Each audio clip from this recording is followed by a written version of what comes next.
Hello, my friends. It's good to be back. I also want to thank those of you who are not my friends who've asked me when am I going to be on air again. And now we start a new series. To those of you who have called, written, spoken to me, and demanded that there be a strong voice, as you were used to, I have acquiesced to your will, and I have restarted this program. My friends, we are living during some very difficult times. Very difficult times. And it's appropriate that we examine them and understand them and take necessary measures. And it's incumbent upon the grassroots, and I've always spoken to the grassroots, that we prepare ourselves effectively for what is coming down the pipeline. First, we have to understand, when in Canada was there a shift?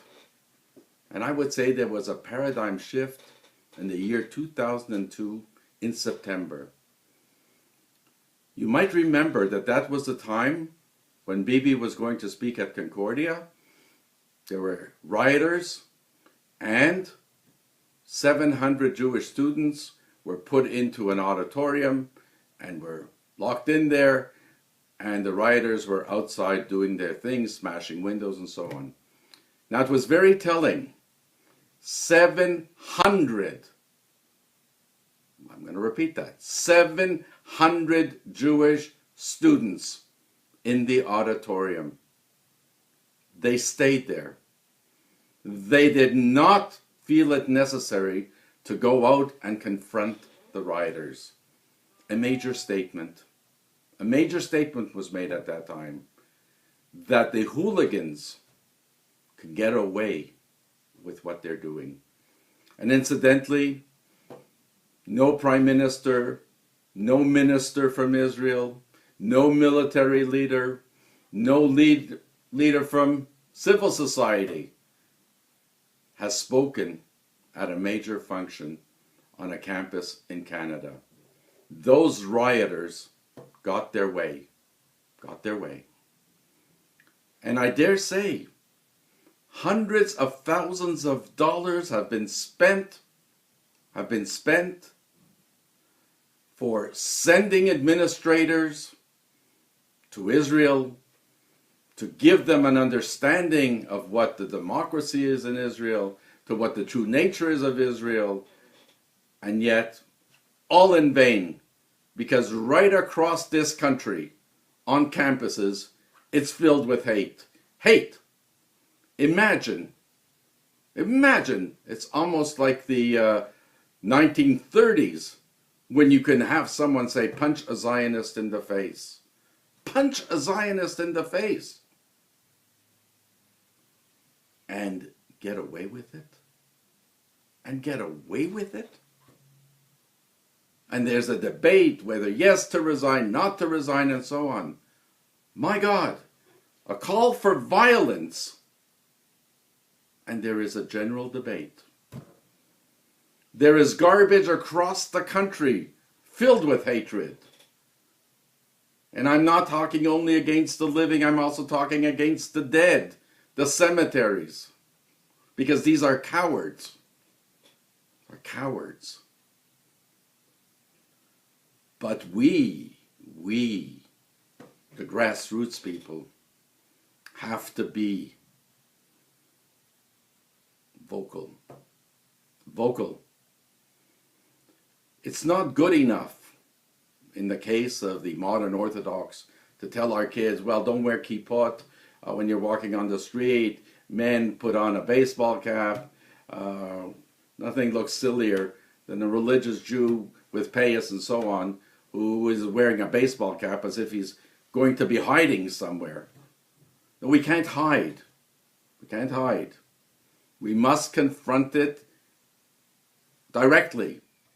Today we have institutions, we have synagogues, we have schools that require special attention, JCCs that require special attention. And I don't mean the rent a security guard.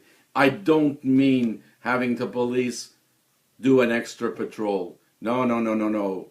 It's time that we began to become very serious about our security. And so, when I warned in 2002 that we will see an increase in anti-Semitism, we will see that handbook that was given out at Concordia, which I called it a handbook for Osama students, we will see the tactics being even materializing today. We've seen the BDS movement, which is nothing different than the Nazis did in the 1930s. Nothing.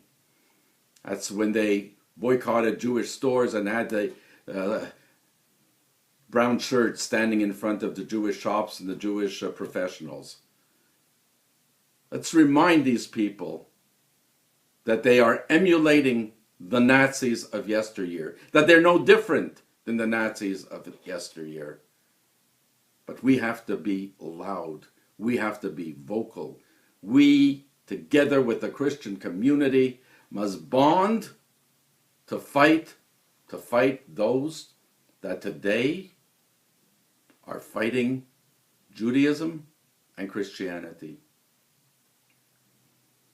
We must also be careful, very careful and afraid of legislation in this country that speaks of Islamophobia, because certainly we're going to lose the right to identify the imams in Calgary, in Montreal, in Toronto, downtown Toronto, who are preaching hate against Christians and Jews. Will we be denied the right for our freedom of speech? Will we lose our voice? I believe that it is absolutely imperative that we make certain that the Liberal government understands fully that we must be allowed to have the right to identify and bring to the attention of the Canadian community anti-Semitism, whether it's coming from the mosque, whether it's coming from a synagogue, whether it's coming from a church. We must be able to identify it clearly. There is no preference. There should not be a preference. I want to wish everyone a Chag Sameach, good Purim, and we will meet again next week. All the best.